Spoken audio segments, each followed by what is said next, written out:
퇴근길 시사 프로그램의 완결판. 최영일의 YTN 뉴스 정면 승부.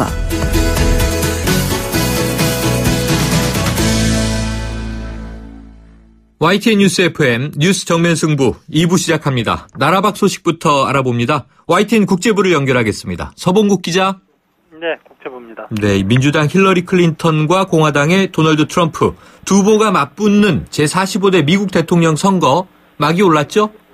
네, 4시간쯤 전에 북동부 뉴햄프셔 산간마을 딕스빌 로치에서 미 대선 투표가 막을 올렸습니다. 광산에 있던 시절에 밤에 투표하고 일터로 나가던 전통에 따라서 현지 시각 밤 자정에 투표가 진행됐습니다. 이 말의 유권자는 8명에 불과해서 투표와 함께 개표도 바로 이루어졌는데요. 결과는 힐러리 4표, 트럼프 2표로 나왔습니다. 하지만 다른 두 산간마을, 하츠 로케이션, 그리고 밀스필드 등 3곳을 합한 결과에서는 트럼프가 모두 32표를 얻어서 25표를 얻은 민주당 후보 힐러리를 7표 차로 눌렀습니다. 미국은 시차 때문에 투표 시작부터 마감까지 24시간이 걸립니다. 현지 시간으로는 아침 5시, 우리 시간으로는 저녁 7시부터 주별로 정해진 시간에 따라서 투표가 시작되는데요. 뉴욕 등 동부 지역에서 출발한 투표 행렬은 텍사스 등 중부를 거쳐서 캘리포니아를 포함한 서부까지 이어집니다. 투표 마감도 동부 지역부터 이루어집니다. 우리 시각 내일 오전 9시 버지니아주부터 오후 2시 반대편 알래스카를 끝으로 모두 종료됩니다. 네, 자, 이 미국 대선의 특성상 유권자 득표와 또 선거인단 집계 모두 지켜봐야 할 텐데요. 이 막판 판세는 어떻게 전망되고 있습니까? 네, 먼저 선거인단 확보에서는 민주당 힐러리가 30여 명의 격차로 공화당 트럼프를 앞선 것으로 분석됐습니다. 미국의 중립적인 정치 분석 매체 리얼 클리어 폴리틱스의 분석을 보면 힐러리가 203명, 트럼프가 154명을 각각 확보한 것으로 나타났습니다. 지지율 여론조사에도 힐러리가 우위를 점하고 있는데요. 5차 범위 내 접전이라서 큰 의미를 부여하기는 어렵습니다. 결국 최대 격전지인 오하이오와 플로리다를 비롯해 펜실베니아, 노스캐롤라이나 등 경합주의 표심이 관건인데요. 전체 유권자의 5에서 10% 정도로 추정되는 부동층의 향배가 승패를 가를 전망입니다. 오전이면은 당선자 윤곽이 드러날 수 있고요. 우열을 가리기 힘든 초박빙 양상을 보일 경우에는 오후 늦게까지 기다려봐야 할 수도 있습니다. 네, 자, 이 막판까지 예측불허의 초접전 양상이 이어지면서 경합지역 결과에 따라 승패가 갈릴 것으로 보이는 이 미국의 대선, 이제 이 결과가 하루 남았습니다. 자, 일본으로 가보죠. 안전의식하면 일본 이렇게 생각했는데 이 인식이 뒤바뀔 만한 사건이 벌어졌다면서요? 네, 일본 규슈의 최대 도시 후쿠오카에서 오늘 오전 5차선 도로가 함몰되는 대규모 싱크홀이 발생했습니다. 한국 관광객들에게도 친숙한 하카다역 부근인데요. 싱크홀 크기는 가로 세로 30m, 깊이 15m까지 확대됐습니다. 일본 도심에서 발생한 싱크홀로는 최대 규모입니다. 지하철 공사로 인한 영향으로 추정되는데요. 추가 붕괴 우려로 주변 건물 입주자들에게는 피난 권고가 내려졌습니다. 전력 케이블이 손상되면서 인근에 정전이 잇따르는 등 도심 기능도 혼란을 겪었습니다. 경찰은 이번 사고와 지하철 공사와 이 관련 여부를 조사하고 있는데 안전관리 소홀로 드러날 경우 일본의 안전신화도 적지 않은 타격을 받을 것으로 보입니다. 네, 가로 세로 이게 30cm가 아니고 30m라 그러신 거죠? 네, 맞습니다. 그럼 이거 뭐 싱크홀이라기보다는 그냥 땅이 꺼지는 현상인데 깜짝 놀랄 일이네요. 자, 마지막 소식 보겠습니다. 이 광고 감독 차은택 씨, 최순실 국정농단 사태의 또 다른 핵심 인물이죠. 그동안 중국에 머물면서 이 베일에 쌓여 있었는데 이 차은택 씨의 최근 한 달여간의 행적이 확인됐다면서요? 네, 중국에만 머물던 것으로 알려졌던 것과는 달리 지난달 일본에 건너가서 20일이 지난 10월 32일에 다시 중국에 들어온 것으로 YTN 취재 결과 확인됐습니다. 국회와 언론에서 자신에 대한 의혹이 불거지자 차은택 씨는 지난 9월 30일 중국 상하이로 도피했는데요. 그런데 한국에서 최순실 씨와 자신에 대한 의혹이 본물 터지듯 쏟아진 시기에 갑자기 차 씨가 중국을 떠납니다. 10월 12일 상하이에서 일본 오사카로 옮긴 겁니다. 일본에 간 차 씨가 계속 일본에만 머물렀는지 아니면 제3국을 다녀왔는지는 확인되지 않았습니다. 그리고는 10월 31일 다시 일본을 떠나 중국에 들어온 것으로 확인됐습니다.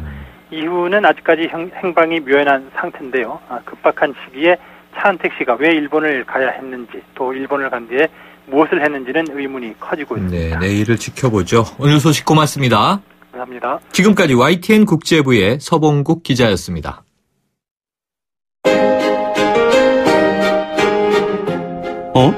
지금 듣고 있는 라디오가 뭐지? 아하, YTN 라디오. FM 94.5MHz YTN 라디오. 네, 이 미국의 제45대 대통령을 선출하는 대선 투표에 막이 올랐습니다. 막판까지 예측 불허의 치열한 접전이 이어지고 있었고요. 경합 지역 결과에 따라서 승패가 가려질 것으로 보이는데요. 자, 이 클린턴과 트럼프, 과연 누가 새 역사를 쓰게 될까요? 이 미국 시민참여센터의 김동석 상임이사를 연결해서 현지 분위기를 들어보겠습니다. 이사님, 안녕하십니까? 네네, 안녕하세요. 네, 자, 먼저 언론에서는요, 우리 시간으로 오후 2시쯤 미국 동부에서 첫 투표가 시작됐다, 이런 내용이 전해졌는데요. 자, 투표는 시작이 된 거죠? 투표는, 이를테면 지금부터 한 4시간 전에 뉴햄프셔에 있는 아주 산꼭대기의 마을 한 군데가 이제 전통적으로다가 자정에 투표를 시작합니다. 거기서 투표가 시작이 됐는데, 본격적으로 투표는 이제 1시간 반 후에, 미국 동부 시간 1시간, 아침 6시서부터 하기 때문에 1시간 반 정도 있으면 본격적으로 시작이 되고요.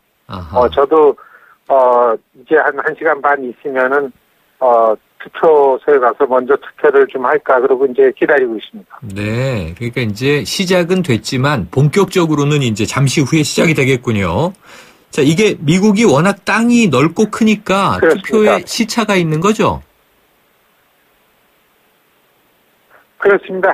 지금 아침 한 6시서부터 투표가 시작되면은 이 시차가 한 4군데로 시차선이 있기 때문에요. 아마 투표가 끝나는 것도 하와이에서 투표가 끝나기 때문에 9일날, 8일날 새벽에 투표가 시작되지만 9일날 한국 시간으로는 9일 대낮이 돼야 아마 투표가 마지막 끝난다고 볼 수 있겠습니다. 네. 자, 이사님 그러면 현지 분위기 지금 어떻게 느끼고 계세요? 지금 아주 이 미국의 지금 이 대통령 선거가 그야말로 지금 국민들을 긴장 상황으로 몰아갔는데요. 이미 지난 10월 마지막 주 정도에 힐러리 클린턴 한 2자리 숫자 정도 지지율 차이가 나서 힐러리 클린턴 대통령이 되겠다 이러고 이제 됐던 게 아시겠지만 지난달 28일 FBI 국장이 이메일 스캔들 재수사 방침이 나오고 나서 그리고 또 2개로 갈라져 있던 공화당 지도부가 트럼프 운동에 가세를 하면서 갑자기 지지율이 박빙이 됐습니다. 그래서 이러다가 트럼프가 될 가능성이 실제적으로다가 통계상으로 나오기 때문에 그것이 지금 막판에 트럼프가 또 상승세로 연결이 되면서 막 선거 시작 전까지 지금 미국 전 사회가 도널드 트럼프 대통령 가능성 있다 이런 거기 때문에 지금 아주 긴장 상황에 돼 있다고 볼 수 있습니다. 네, 정말 긴장, 박빙 이런 얘기 나오는데요. 그러면 이번 대선에 최대 승부처로 꼽히는 좀 핵심적인 경합주 어디가 되고 있나요?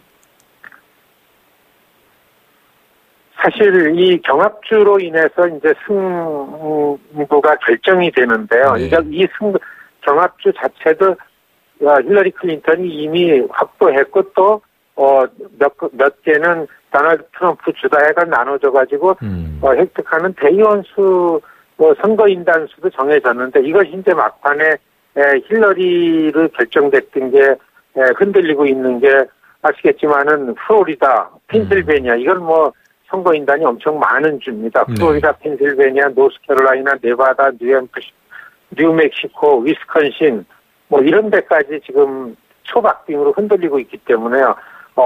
어제 저녁 마지막 유세를 그래서 펜실베니아 여기가 한 선거인단이 20여 명인데요. 펜실베니아에 힐러리 클린턴 쪽이 쪽중에서 마지막 유세를 했습니다. 현직 대통령 오바마 대통령까지 그리고서 빌 클린턴까지 가서 마지막 유세를 할 정도로 지금 그 초박빙이 거의 전부가 힐러리 쪽에 기울였던 주가 다 좀 불안하게 움직이고 있다 하는 상황이 돼 있습니다. 네네. 자, 이 조기 투표를 보니까요, 이 투표율이 최고치를 기록했다고 하더군요. 특히 이 히스패닉 유권자들의 참여가 높았다 이렇게 전해지는데, 그럼 조기 투표만 놓고 보면 이 힐러리 클린턴이 유리한 고지에 있는 거 아닌가요?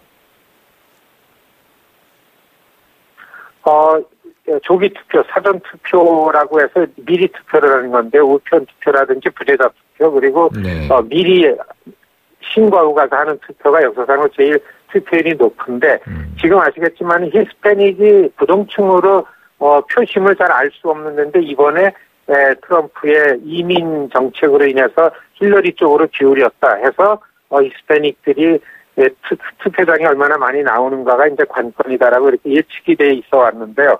조기 투표에 그 플로리다, 뉴멕시코, 애리조나에 있는 그 집단적인 히스패닉들이 투표장에 많이 나왔다. 이렇게 이제 예측이 되고 있는데 거기에서의 지지율이 트럼프 힐러리가 박빙이 되면서 이거에 대해서도 좀 불안하기 때문에 지금 히스패닉이 얼마나 많이 투표를 하느냐가 지금 아주 관심에 집중이 되고 있는 이유가 여기에 있는 겁니다. 네, 히스패닉의 향방 아주 중요할 것 같고요. 아까 언급해 주셨지만 두 자릿수 이상 지지율 격차를 벌이다가 이 FBI가 힐러리 이메일을 재수사한다 그러면서 지금 막 요동을 치기 시작했는데요. 사실상 무혐의로 종결됐잖아요. 그럼 선거 결과에 좀 어떤 영향을 줄 걸로 보세요?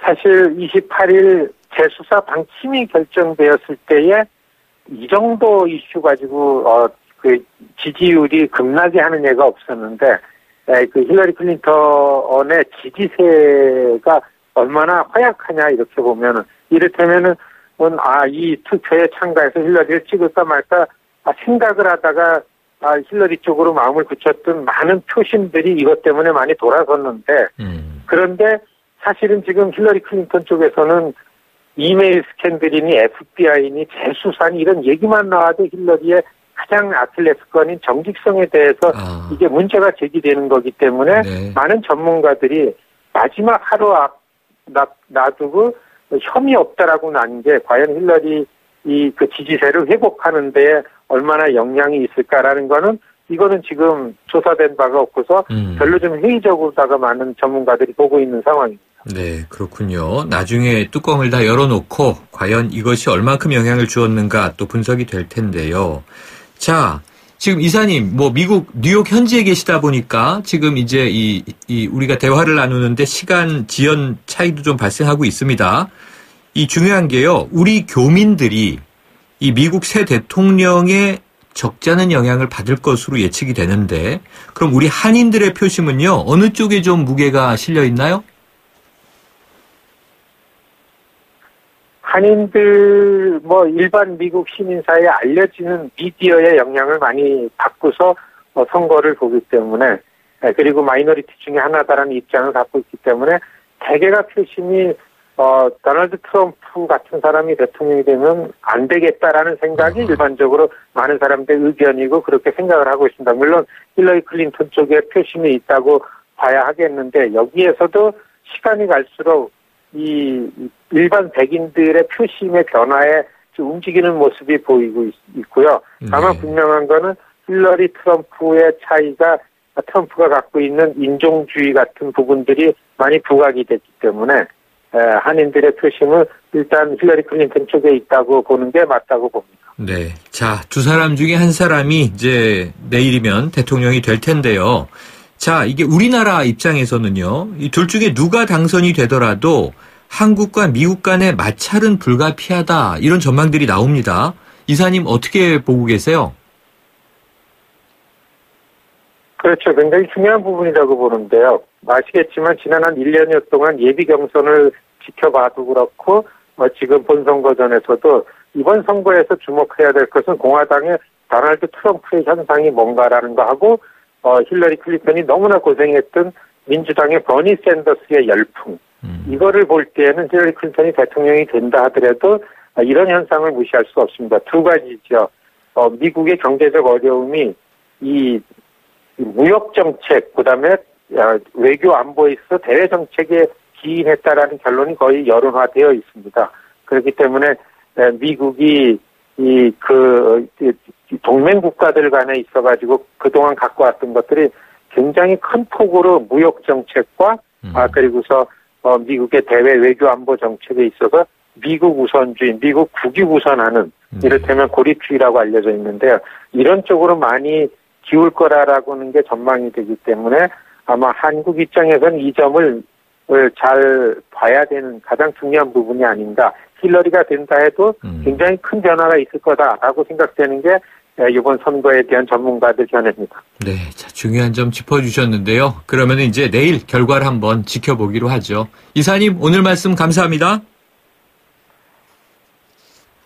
네, 안녕히 계십시오. 네, 지금까지 미국 시민참여센터 김동석 상임이사였는데요. 뉴욕을 연결하다 보니까 시간차가 있었던 점 양해해 주시기 바랍니다.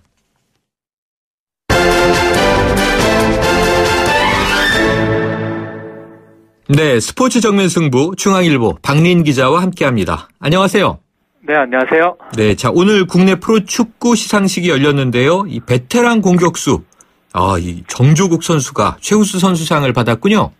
네, 그 광주의 33살 공격수 정조국 선수가 기자단 투표 109표 중에 46표를 받아서 서울의 오스마르를 7표 차로 제치고 그 MVP를 수상했는데요. 정조국 선수가 올 시즌에 그 20골로 생애 첫 득점왕에 오르면서 광주의 1부 리그 잔류를 이끌었고요. 득점왕과 베스트 11 공격수상까지 받으면서 3관왕의 영예를 안았습니다. 야, 이 언제부터의 정조국 선수던가 하는 생각이 드는데 33살이군요. 네. 이 축구 선수로 현역으로는 적지 않은 나이인데요. 그럼 제2의 전성기다 이렇게 볼 수 있을까요? 네, 그 정조국 선수가 그 2003년에 신인상을 탔고 이후에 국가대표까지 거쳤는데요. 지난해 서울에서는 단 한 골에 그쳤습니다. 그 탤런트 김상훈 씨 사이에서 태어난 그 6살 아들 태아가 그 아빠는 왜 안 뛰어라고 물었는데요. 이 한마디에 그 가슴이 너무 아파서 그 연봉 삭감도 불사하고 광주로 이적해서 그 화려하게 부활했고요. 그 정조국 선수는 그 사랑하는 아내와 그 아이에게 더욱더 떳떳한 아빠가 되도록 노력하겠다고 그 소감을 밝혔습니다. 역시 뭔가 이 성공 뒤에 스토리가 있어요. 가족의 힘이다 이런 생각이 드는데 어느 아빠가 아들이 아빠 눈에 안 띄어 그러면 열심히 안 뛸 수가 있겠습니까? 그럼 네. 다른 상은 또 누구에게 돌아갔습니까? 네, 그 역전 우승을 이끈 서울의 황선홍 감독이 감독상을 받았고요. 23세 이하에게 주어지는 영플레이어상은 제주를 3위로 이끈 안현범 선수에게 돌아갔습니다. 그리고 전북은 베스트 11에 레오나르도, 로페스, 이재성, 권순태 등 가장 많은 4명을 배출하면서 준우승의 아쉬움을 달랬습니다. 네, 자, 우리나라 선수도 있고 또 이제 해외 선수들도 있고 다양하게 받았는데, 자, 한편 이 축구 대표팀이요 오늘 소집이 됐나 보군요. 네, 그 축구 대표팀이 이번 주 금요일에 그 천안에서 캐나다와 평가전을 치르고요. 그 15일에는 서울에서 그 우즈베키스탄과 2018년 월드컵 아시아 최종 예선 5차전을 앞두고 있는데 그 오늘 서울 월드컵 경기장에서 소집을 했습니다. 우리나라는 조 3위에 그치고 있고요. 그 손흥민 선수는 오늘 훈련 전 앞두고 인터뷰에서 그 발목 부상 여파가 남아있지만 그 몸 상태는 괜찮다면서 팀으로 뭉치면 그 우즈베키스탄을 그 충분히 이길 수 있다고 그 승리를 다짐했습니다. 네, 이거 참 잘해서 정말 자력으로 올라가는 걸 꼭 보고 싶은데 기대해봐야겠죠. 자, 어제 전해드린 바가 있습니다만 이 호날두 선수가 오늘 재계약을 한 것 같은데 이 세계에서 가장 비싼 선수가 오늘 됐군요. 네, 그 스페인 프로축구 레알 마드리드의 호날두 선수가 오늘 5년 재계약을 했고요. 그 2021년 이후에도 그 연장 계약을 한 번 더 하고 싶다고 밝혔습니다. 그 세계 최고 주급으로 우리 돈 5억 2천만 원을 받게 됐는데요. 네. 그 시간으로 계산하면 그 시간당 308만 원, 그 하루에 7,400만 원, 그 한 달에 21억 원, 1년에 무려 270억 원에 달하고요. 사실 호날두 선수가 어릴 적에 그 어머니가 식당에서 번 월급 70만 원으로 겨우 생계를 꾸렸는데 그래서인지 호날두 선수가 지금까지 기부한 액수가 200억 원을 훌쩍 넘고요. 그 천문학적인 재산을 그 어려운 사람들에게 환원하고 있습니다. 네, 정말 힘들게 자라서 격세지감이긴 할 텐데 1년에 270억 원은 뭐 와닿지가 않고요. 한 네. 시간에 308만 원을 번다. 참 대단하다는 생각이 드네요. 네. 자, 이 미국 프로농구에서는 이 3점 슛의 달인 이렇게 불리죠. 이 스테판 커리 선수 또 신기록을 세웠어요. 네, 그 골든스테이트의 스테판 커리 선수가 그 뉴욕 올리언스전에서 3점 슛을 무려 13개나 몰아치면서 46점을 기록하면서 승리를 이끌었고요. 사실 커리 선수가 그 지난 5일에 정규리그 157경기 연속 3점 슛 행진을 멈췄는데 오늘 3점 슛 17개 중에 13개를 성공시켜서 한 경기 최다 3점 슛 신기록을 세웠고요. 다시 한번 3점 슛 달인의 그 건재함을 알렸습니다. 정말 대단하긴 대단해요. 저는 조만간 스테판 커리라는 음식 메뉴가 나올 것으로 예측을 했는데 아직 스테판 커리라는 카레라이스는 상품이 없는 거죠? 네, 미국에서는 뭐 농구 팬들 사이에서는 뭐 인도 음식 커리보다 그 농구 선수 커리 선수가 더 유명한데 네네. 또 따로 그런 음식이 나오면 굉장히 인기가 있을 것 같습니다. 네, 로얄티가 아주 비싸겠죠. 네. 알겠습니다. 오늘 말씀 고맙습니다. 네, 감사합니다. 지금까지 중앙일보의 박린 기자였습니다. 지금 듣고 계신 20초짜리 광고만으로는 프리미엄 지식산업센터 워니캐슬의 수많은 베네핏을 다 전할 수 없습니다. 당신의 비즈니스 환경이 더 큰 성공을 뒷받침할 수 없다고 생각한다면 지금 검색하세요. 프리미엄 지식산업센터 워니캐슬 동원건설산업. 아유, 세 단계 종이 또 걸렸어? 정말 제본 하나 하려다가 미치겠네. 내가 진작 현대오피스로 바꾸라니까. 오늘 다 날 셀 거야. 이제 스트레스 받지 마세요. 사무기기 전문기업 현대오피스가 책임지겠습니다. 사무기기의 올바른 기준 현대오피스. 배우 박소연 밤마다 걱정입니다. 제발 대리운전 불러서 귀가해주세요. 사고라도 나면 여우와 토끼는 누가 먹여 살려요. 2588 있잖아요. 좌우로 정렬 2588 눌러줘요 2588 올뉴 제규어 F페이스 탄생. 제규어의 스포츠카 F타입 DNA를 그대로 물려받은 가장 제규어다운 SUV. SUV가 표현하는 스포츠 드라이빙이란 바로 이런 것이다. 제규어 단 하나의 퍼포먼스 SUV 올뉴 제규어 F페이스. 새 차 살 때는 장기 렌터카 SK 똑똑한 장기 렌터카. 똑똑한 가격 주유소 할인 SK 똑똑한 장기 렌터카. 꼭 비교해보세요. 가격도 혜택도 SK 렌터카에서. SK 똑똑한 장기 렌터카. YTN 뉴스 FM 뉴스 정면 승부 2부는 여기까지입니다. 7시 뉴스 듣고 3부로 돌아오겠습니다.